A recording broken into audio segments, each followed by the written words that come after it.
small site which is about 180 square meters and sloping and down to about 3 meters along the length. And the building area is approximately 100 square meters, less than 100 square meters. And the project budget was 12 lakhs. So it was a small family with a kid and a visiting grandparent. The process was actually split into two, where we tried to insist the idea of content onto the building.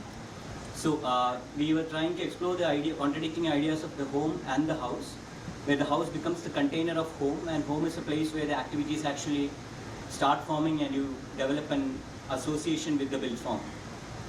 And like they all say, not every house can be a home.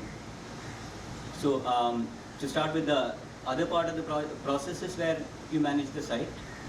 You have the basic setback and level management corridor on one side and expandable buffer on the other side, and the rooms sandwiched in between where they combine with each buffer spaces, forming a continuous space.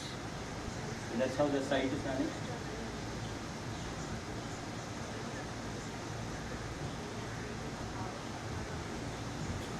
So we'll move on to the interiority or the home part of the house. So you have the central activity space, the step corridor on one side and the activity court on the other side.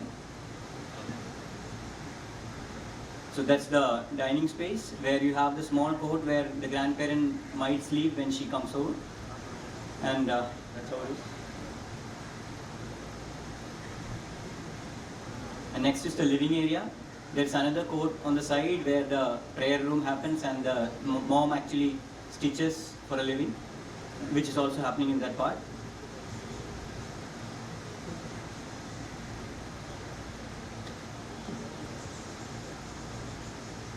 And the third part is the bedroom space, where there is a small veranda right in front. The roof of the veranda actually acts as the kid space.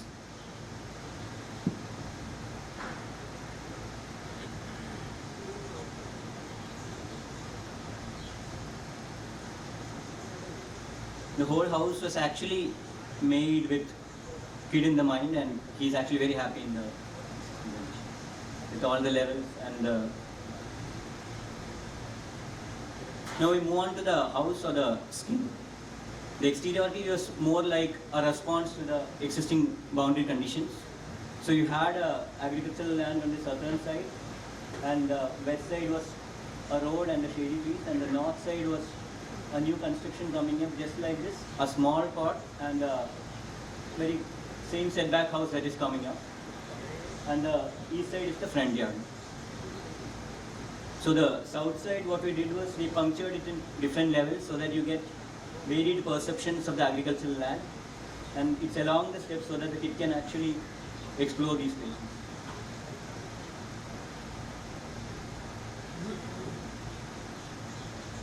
And that's the east side or the front side which faces the road. It's mostly very bland with the entry door as well as the small ventilation jolly space.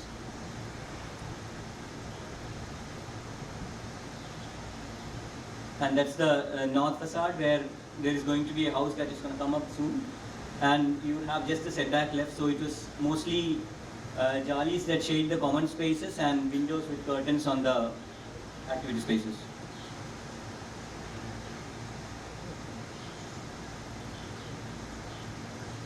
So the building is actually a very stark contrast to the existing colorful houses and around it.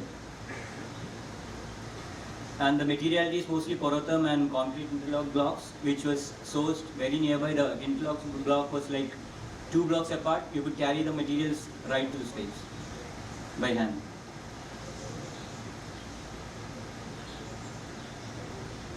And openings, we've tried to reinterpret the idea of lintels using little metal pipes along the material itself. The building is, as it is, very porous, and the temperature is well controlled inside it. It was probably an accident, because when we went after, we actually got the idea that it's very cool inside. And it's just a single bedroom house. So they wanted a house which has good spatial construct. So we actually added a expansion possibility for the future. where we actually raised the parapet wall to quite a height. Just an addition of the sloping roof will add 2 more rooms on the top in the future when we can afford something like that. Yeah, that's pretty much it. Thank you. Longitudinal section which works very correctly with the theme as your title hope it would be. You were wondering how the cross section works, because that was the kind of thing which we had, because the house run along the Taac is very correctly as what you have planned it.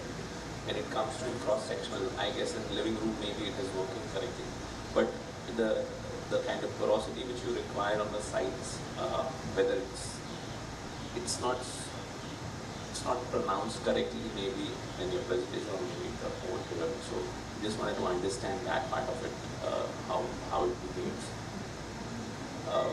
And maybe it's a low budget house, but the exterior connection from the house to a landscape around, if was it a constraint of money, that is why it was not worked out, or it was not thought of that?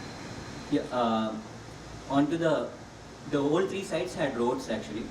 So you could actually connect to the backyard as well as the side yard from the side actually. So the main door actually opens up into a yard. That was the last image you could see. Yeah, that's the main door that actually opens up into the side yard. And like you asked about the front and back or the smaller sides, the back side haven't been photographed much because there are still materials left there for the future construction. But it's been opened up into the tree shaded area. There are 2 openings if you could see the model. Main openings actually. And the front yard has been purposefully cut because of the road, and it's still not a tarred road, mostly earthy road. There's a lot of dust coming in.